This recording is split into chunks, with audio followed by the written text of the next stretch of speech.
Welcome back to TrueHost Academy. Having trouble with permission errors in cPanel? No worries, I've got your back. This is a pretty common issue, but it can cause big headaches if not handled properly. So let's dive into how you can fix these errors and keep your website running smoothly. First things first, let's talk about why fixing permission errors is so important. Think of file permissions like security guards for your website. If they're not set up right, it can lead to broken links, denied access, or even bigger security risks. And that's something you definitely want to avoid. So what exactly are permission errors? Well, in cPanel, every file and folder on your server has specific permissions. These permissions control who can read, write, or execute files. If these settings are off, you might run into issues where parts of your website aren't working correctly, or visitors can't access certain pages. These errors can happen for a few reasons. Maybe the wrong permissions were set during a file upload, or you might have accidentally changed something. Sometimes even a script or application can mess with the permissions without you knowing. Alright, let's get to fixing. The easiest way to tackle permission errors is through cPanel's file manager. Just log into your cPanel, head over to the file manager, and find the file or folder that's giving you trouble. Right, click on it, select change permissions, and adjust the settings. For folders, you'll usually want to set it to 755, and for files, 644 is the way to go. Feeling a bit more adventurous? If you're comfortable with command lines, you can use SSH to fix permissions. This is super handy if you're dealing with a bunch of files. Just connect to your server,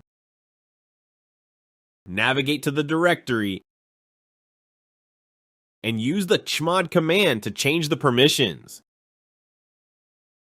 It's a bit more advanced, but once you get the hang of it, it's a breeze. Now, a quick tip, avoid setting permissions to 777 unless it's absolutely necessary. It might seem like a quick fix, but it can open up your site to security risks. Stick with 755 for directories and 644 for files, and you'll be good to go. Still having issues? Sometimes, even after changing permissions, things might not work as expected. If that happens, try resetting the permissions to their default settings, and if all else fails, don't hesitate to reach out to your hosting provider. They can offer help tailored to your specific setup, so there you have it. Fixing permission errors in cPanel doesn't have to be a headache. With these steps, you'll have your site back up and running in no time. If this video helped you out, don't forget to hit that like button and subscribe for more tips. Thanks for watching TrueHost Academy, and I'll see you in the next video.